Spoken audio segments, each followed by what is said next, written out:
첨검 8년 이탈리아 모데나. 먼지 날리는 비포장도로 위로 귀를 찢는 듯한 기계음이 울려 퍼집니다. 사람들은 소음에 눈살을 찌푸리며 귀를 막았지만 그 소란의 한복판에서 눈을 빛내며 서 있는 한 소년이 있었습니다. 그의 이름은 엔초 페라리. 고작 9살이었던 소년의 눈앞에 펼쳐진 것은 단순한 자동차 경주가 아니었습니다. 그것은 한 인간의 운명을 송두리째 바꿀 거대한 계시였죠. 하지만 그날의 설렘도 잠시, 소년의 앞날에는 축복 대신 가혹한 시련이 먼저 찾아옵니다. 7차 세계대전의 포화는 엔초의 삶을 무참히 짓밟았습니다. 헌신적이었던 아버지와 든든했던 형을 한꺼번에 앗아갔고 남겨진 것은 텅 빈 지갑과 지독한 가난뿐이었죠.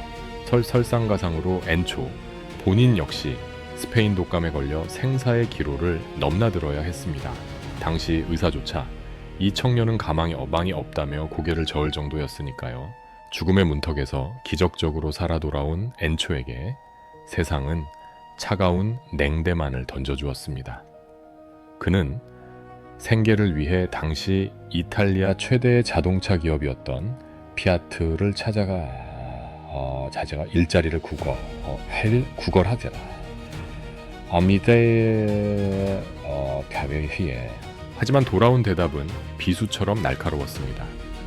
우리 회사엔 당신 같은 사람이 앉을 자리는 없소. 눈물을 삼키며 차가운 벤치에 앉아있던 청년 엔초.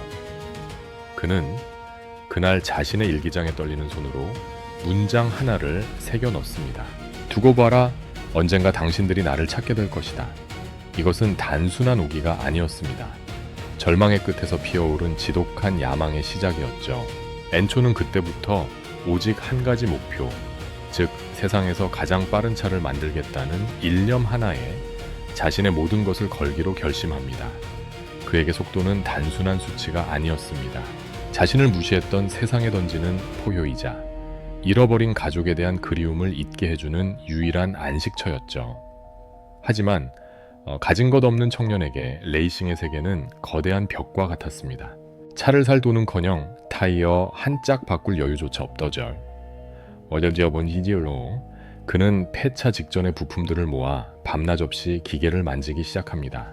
손톱 밑이 새까만 기름때로 문드러지고 온몸에 흉터가 남았지만 그의 눈은 단 한순간도 트랙 위를 떠나지 않았습니다. 주변 사람들은 그를 미쳤다고 불렀습니다.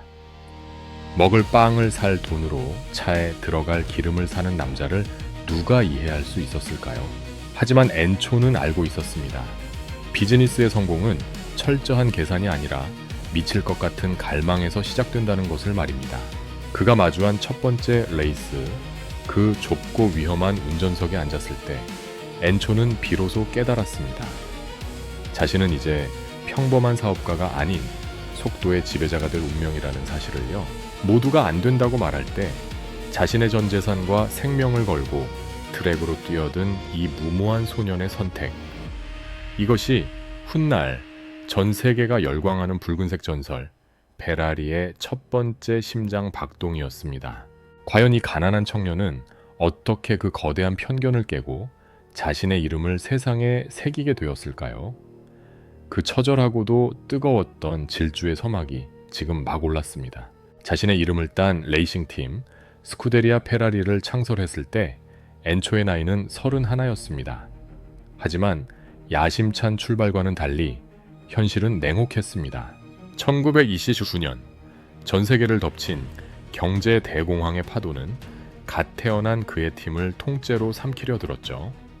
후원사들은 줄줄이 떨어져 나갔고 당장 내일 트랙에 올릴 경주차의 타이어 값을 걱정해야 하는 처지가 되었습니다. 보통의 사업가라면 여기서 멈췄을 겁니다. 수익이 나지 않는 사업은 정리하는 것이 비즈니스인 상식이었으니까요. 하지만 엔초 페라리는 상식을 뒤엎는 기묘한 결단을 내립니다. 차를 팔아서 돈을 버는 것이 아니라 레이싱을 하기 위해 차를 판다.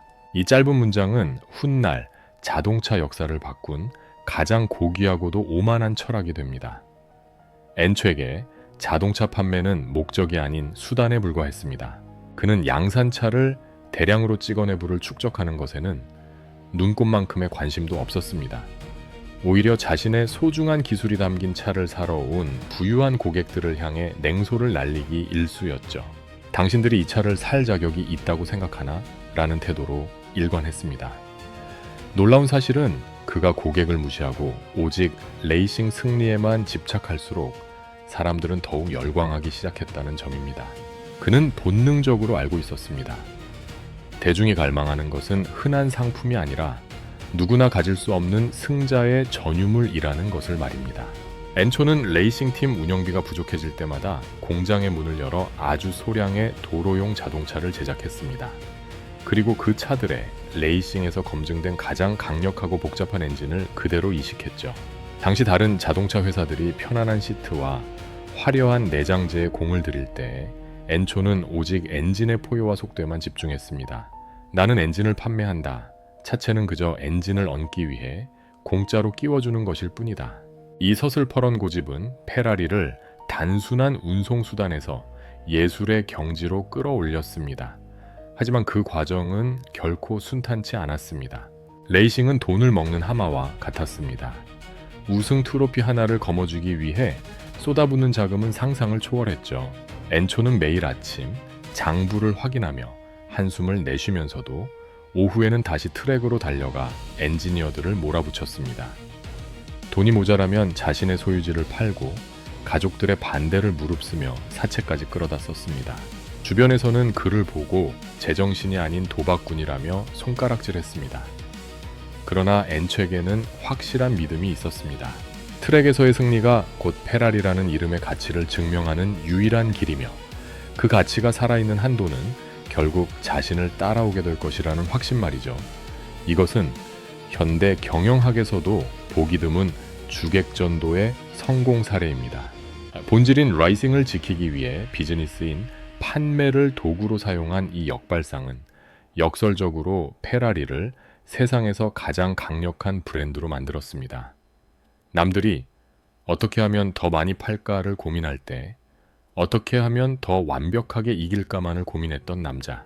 그의 이 지독한 고집이 어떻게 전설적인 붉은색 자동차의 신화를 완성해 나갔을까요? 이제 그는 단순한 레이싱 팀의 수장을 넘어 누구도 범접할 수 없는 거대한 제국의 건설을 꿈꾸기 시작합니다. 그 제국의 이름은 바로 승리 그 자체였습니다. 전 세계 자동차 제조사들이 막대한 자본을 들여 신문 광고를 내고 화려한 전단지를 뿌리며 고객을 유혹하던 1940년대 말, 엔초 페라리는 단 한 줄의 광고 카피도 쓰지 않았습니다. 그에게 광고란 지면 위의 활자가 아니라 트랙 위에서 흩날리는 흙먼지와 승리의 체커기였기 때문입니다. 사람들은 물었습니다. 어떻게 광고도 없이 차를 팔 수 있습니까? 엔초는 차갑게 대답했습니다.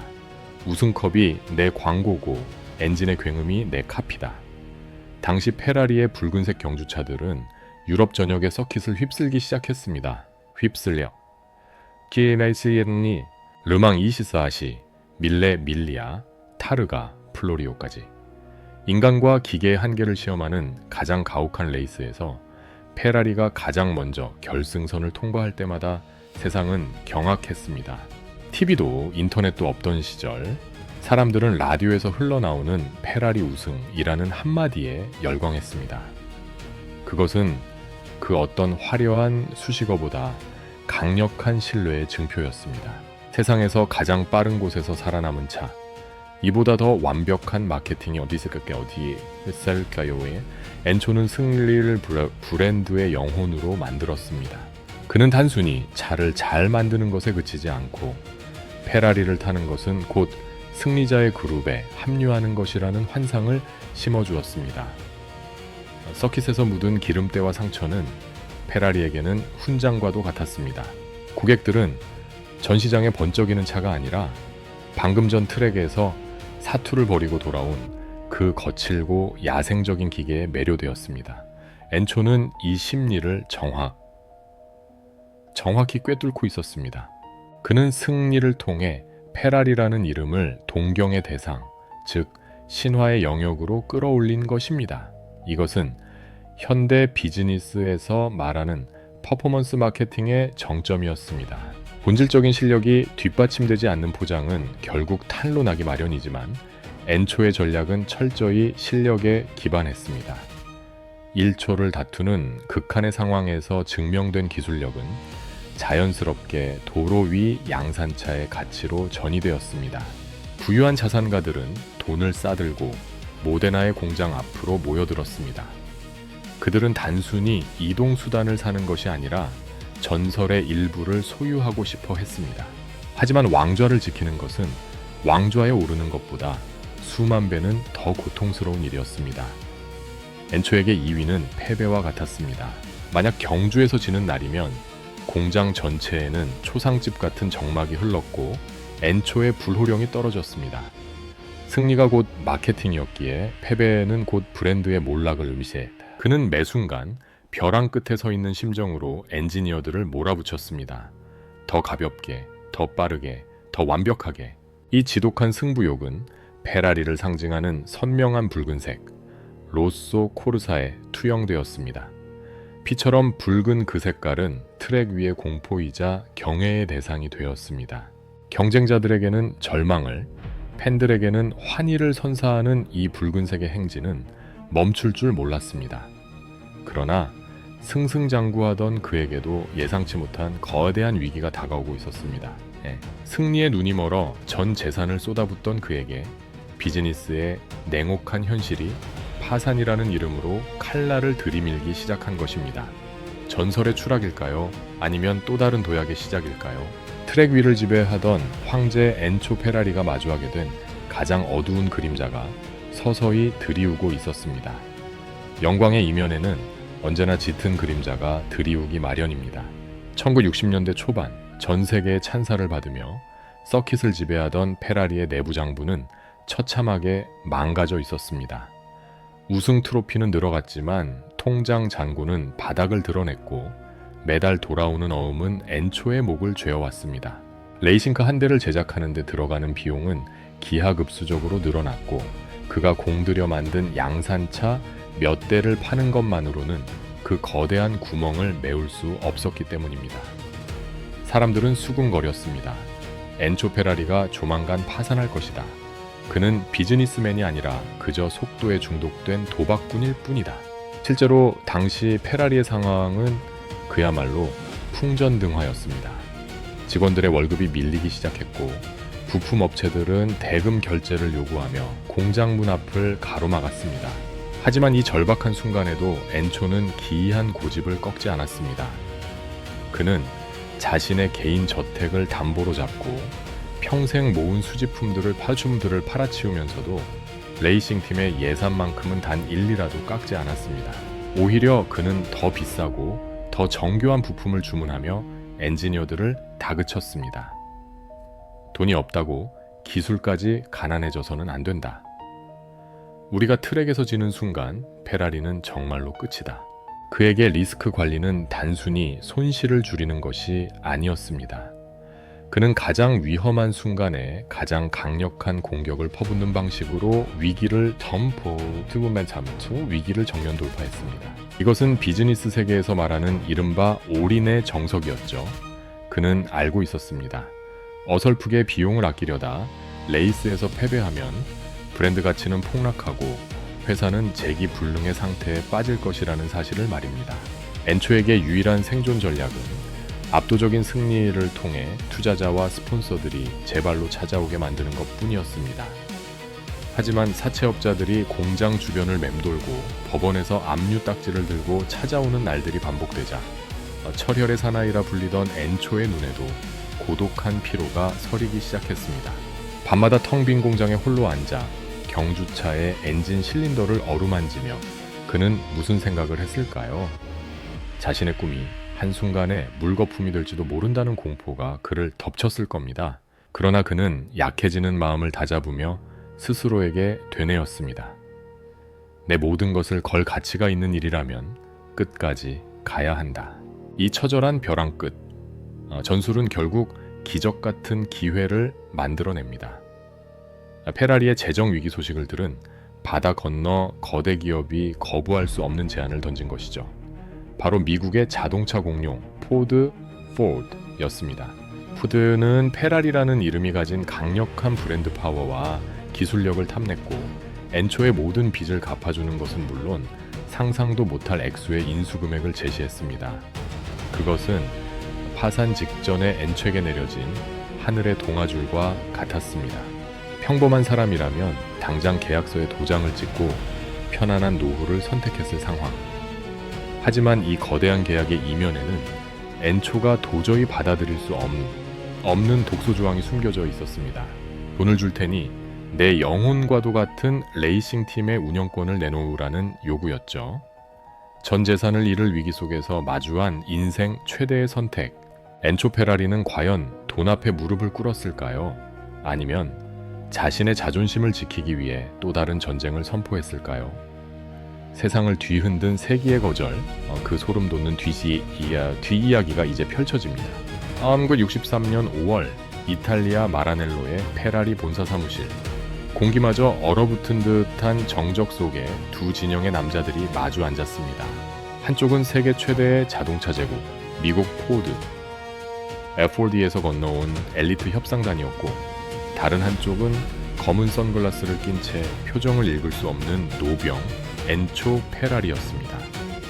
책상 위에는 수백 장에 달하는 두툼한 계약서 뭉치가 놓여 있었습니다. 당시 포드가 제시한 인수 금액은 1,800만 달러, 현재 가치로 환산하면 수천억 원에 달하는 파산 직전의 페라리를 단숨에 살려내고도 남을 차수려다가 그 차가 아마 그렇게 해보면 맞아. 걔네들 맨날 재미잖아.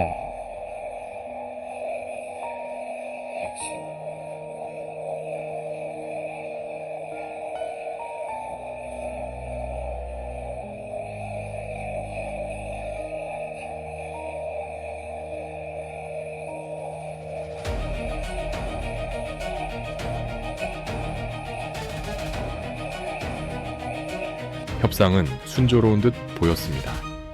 엔초 역시 회사의 존립을 위해 도장을 찍기 직전까지 갔죠. 하지만 서류의 마지막 페이지를 넘기던 그의 손이 멈췄습니다. 그의 날카로운 눈이 한 문장에 머물렀기 때문입니다. 그것은 페라리의 레이싱팀 운영 예산이 4억 5천만 리라를 초과할 경우 포드의 승인을 받아야 한다는 조항이었습니다. 찰나의 침묵이 흐른 뒤 엔초는 곁에 두었던 보랏빛 잉크의 만년필을 집어들었습니다. 그리고 그 문구 위에 거칠게 X자를 그어버립니다. 나의 영혼을 돈으로 살 수는 없다. 그는 욕설에 가까운 고함을 내지르며 협상장을 박차고 나갔습니다. 이 소식은 즉시 미국 디트로이트로 전해졌습니다. 보고를 받은 포드 가문의 황제 헨리 포드 2세는 모욕감에 몸을 떨었습니다. 일개 작은 공방 수준의 회사가 거대 제국의 손길을 뿌리쳤다는 사실을 믿을 수 없었죠. 분노에 찬 그는 엔지니어들에게 엄명을 내립니다. 돈은 얼마가 들어도 좋다. 저 오만한 이탈리아 노인을 트랙 위에서 완전히 매장해버릴 차를 만들어라. 이것이 바로 전설적인 경주차 포드 GT46의 탄생 배경이자 자동차 역사상 가장 뜨거웠던 전쟁의 시작이었습니다. 자본의 힘은 무시무시했습니다. 포드는 막대한 자금을 투입해 당대 최고의 엔지니어들을 싹쓸이했고 항공 우주 기술까지 동원해 페라리를 압박해왔습니다. 1966년 르망 24시 레이스, 포드는 무려 8대의 GT46를 투입하며 페라리의 숨통을 조였습니다. 반면 페라리는 여전히 열악한 자금난 속에서 소수의 정예 멤버들만으로 이 거대한 공룡에 맞서야 했습니다. 다윗과 골리앗의 싸움, 사람들은 당연히 포드의 압승을 점쳤습니다. 실제로 그해 포드는 1, 2, 3위를 휩쓸며 페라리의 콧대를 꺾어버리는 데 성공합니다. 하지만 반전은 그때부터였습니다. 포드가 승리의 샴페인을 터뜨리고 있을 때 엔초는 패배의 굴욕을 혁신의 연료로 삼았습니다. 그는 거대 기업의 관료주의가 따라올 수 없는 장인 정신의 속도를 증명하기로 합니다. 그들이 돈으로 기술을 살 때 우리는 열정으로 기적을 만든다. 엔초는 공장의 불을 끄지 않았습니다. 엔진의 회전수를 100rpm이라도 더 높이기 위해 밤을 지새웠고 공기 저항을 0.1%라도 줄이기 위해 망치질을 멈추지 않았습니다. 결국 이 전쟁은 비즈니스 세계에 거대한 교훈을 남겼습니다. 거대 자본이 모든 것을 해결해 줄 것 같았지만 포드는 몇 년 뒤 막대한 적자를 견디지 못하고 레이싱 무대에서 철수했습니다. 그러나 전 재산을 걸고 자존심을 지켰던 페라리는 여전히 트랙 위의 황제로 남았습니다. 엔초는 증명한 것입니다. 비즈니스에서 가장 강력한 무기는 통장의 잔고가 아니라 타협하지 않는 정체성과 그 정체성을 지키기 위해 모든 것을 걸 수 있는 용기라는 사실을 말입니다. 거인의 위협 앞에서도 굴하지 않았던 이 고집스러운 노인은 이제 기술력을 넘어 인간의 감성을 자극하는 완벽주의라는 또 다른 차원의 무기를 꺼내 들기 시작합니다. 마라넬로의 공장 문은 아무에게나 열리지 않았습니다. 전 세계에서 네로라 하는 부호들이 수표 뭉치를 들고 찾아와도 엔초 페라리의 허락 없이는 차 한 대조차 구경할 수 없었죠. 그는 고객을 왕처럼 모시는 서비스 정신 따위는 애초에 안중에도 없었습니다. 오히려 그는 자신의 차에 불만을 제기하는 고객에게 문제는 차가 아니라 당신의 운전 실력에 있소라며 독서를 퍼붓기 일쑤였습니다. 오늘날의 상식으로는 도저히 이해할 수 없는 오만한 사업가. 하지만 역설적이게도 이 지독한 오만함이 페라리를 세상에서 가장 탐나는 완벽의 상징으로 만들었습니다. 엔초에게 타협이란 죽음과 같았습니다. 그는 나사가 하나 덜 조여진 상태로 출고되는 것보다 아예 차를 팔지 않는 쪽을 선택했습니다. 어느 날은 엔진 소리가 마음에 들지 않는다는 이유로 이미 완성된 수십 대의 차량을 전부 분해하라고 명령한 일화도 유명합니다. 직원들은 비명을 질렀고 회계사들은 손실액을 계산하며 머리를 쥐어뜯었지만 엔초의 눈에는 오직 완벽이라는 두 글자만이 보였습니다. 그는 알고 있었습니다. 한 번의 실수는 곧 브랜드의 몰락이며 99%의 완성도는 실패와 다름없다는 것을 말입니다. 이것은 비즈니스 역사상 가장 강력한 독점 전략이었습니다. 그는 생산량을 늘려 매출을 올리는 대신 수요보다 항상 한 대 적게 만드는 원칙을 고수했습니다. 당신이 페라리를 원한다면 우리보다 먼저 당신이 이 차를 가질 자격이 있음을 증명해야 한다. 이 고압적인 태도는 오히려 사람들의 소유욕을 미치게 만들었습니다. 사람들은 줄을 서서 기다렸고 엔초의 냉대를 받으면서도 페라리를 소유했다는 사실 하나만으로 자부심을 느꼈습니다. 그는 물건을 판 것이 아니라 선택받은 소수라는 지독한 우월감을 판 것입니다. 그의 완벽주의는 엔진의 실린더 하나, 시트의 바느질 한 땀에까지 지독하게 녹아들었습니다. 엔초는 매일 아침 작업장을 돌며 부품들을 직접 손으로 만져보았습니다. 아주 미세한 결함이라도 발견되면 그 자리에서 망치로 부숴버렸죠. 이러한 장인 정신은 곧 페라리의 기술력이 예술의 경지에 올랐음을 상징했습니다. 남들이 흉내 낼 수 없는 퀄리티가 곧 시장을 지배하는 힘이다. 그는 마케팅 이론이 아닌 자신의 본능으로 이 진리를 증명해냈습니다. 하지만 이 완벽을 향한 집착은 엔초 개인에게는 거대한 고독을 선물했습니다. 동료들은 그를 떠나갔고 적들은 그의 몰락을 빌었습니다. 그럼에도 불구하고 그는 멈추지 않았습니다. 왜냐하면 그에게 페라리는 단순한 사업 수단이 아니라 자신의 생명이 담긴 육체였기 때문입니다. 완벽하지 않은 차를 세상에 내보내는 것은 자신의 영혼을 더럽히는 일이라고 그는 믿었습니다. 이 서슬퍼런 집념이 만든 결과물은 무엇이었을까요? 이제 페라리는 단순한 기계를 넘어 전 세계인이 경배하는 하나의 종교이자 문화적 상징으로 진화하기 시작합니다. 바로 그 상징의 정점, 날뛰는 말, 프랜싱 호스에 담긴 거대한 가치의 비밀이 다음 장에서 밝혀집니다. 노란색 바탕 위에 뒷발로 서서 포효하는 검은 말. 자동차를 모르는 사람이라도 누구나 한 번쯤은 보았을 이 문장, 바로 프랜싱 호스입니다. 오늘날 이 로고는 부와 명예, 그리고 압도적인 성능의 상징으로 통하지만 그 탄생 뒤에는 가슴 아픈 비극과 한 여인의 간절한 염원이 숨겨져 있습니다. 1923년 라벤나에서 열린 레이스에서 우승한 젊은 엔초 페라리에게 한 노부인이 다가옵니다.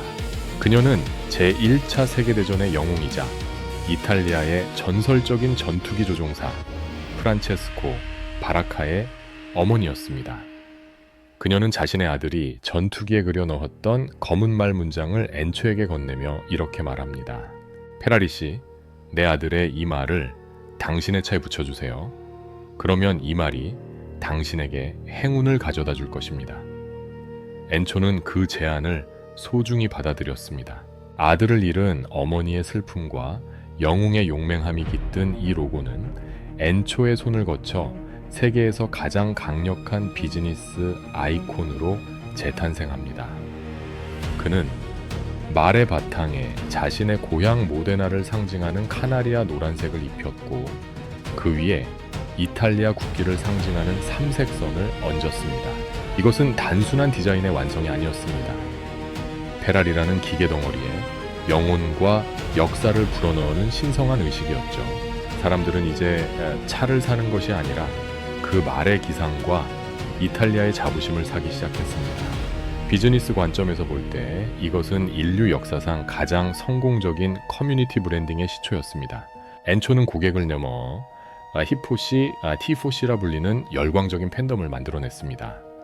전 세계의 서킷은 붉은색 깃발을 흔드는 T4C들로 가득 찼고 그들은 페라리가 이기면 내일처럼 기뻐하고 지면 함께 눈물을 흘렸습니다.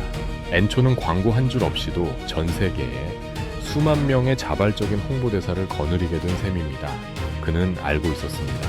최고의 비즈니스는 물건을 파는 것이 아니라 사람들이 목숨 걸고 지키고 싶어 하는 가치를 만드는 것이라는 사실을 말입니다. 페라리의 로고가 박힌 굿즈들이 차값보다 비싼 프리미엄이 붙어 팔려나가는 현상을 보며 전문가들은 혀를 내둘렀습니다. 하지만 엔초에게 그것은 당연한 결과였습니다. 그는 단순히 빠른 차를 만든 것이 아니라 누구나 동경하지만 아무나 가질 수 없는 신화를 설계했기 때문입니다. 이 검은 말은 트랙 위를 달리는 경주차의 보닛 위에서 그리고 수많은 아이들의 방 벽에 붙은 포스터 속에서 살아 숨쉬며 전설을 전파했습니다. 하지만 이 화려한 신화의 정점에서 엔초 페라리는 인생의 가장 잔인한 역설과 마주하게 됩니다. 전 세계의 환호를 받는 황제가 되었지만 정작 자신의 이름을 이어받을 아들 디노를 병으로 잃게 된 것이죠. 전 재산을 쏟아부어 만든 제국, 그 정점에 서서 그가 마주한 것은 끝을 알 수 없는 상실감이었습니다. 이제 그는 인생의 마지막 랩을 준비하며 자신이 남긴 이 붉은 제국이 어떤 의미로 남을지 스스로에게 묻기 시작합니다. 질주의 끝에서 그가 발견한 비즈니스의 최종 결론은 무엇이었을까요? 영광과 슬픔이 뒤섞인 전설의 마지막 페이지가 이제 막 펼쳐지려 합니다.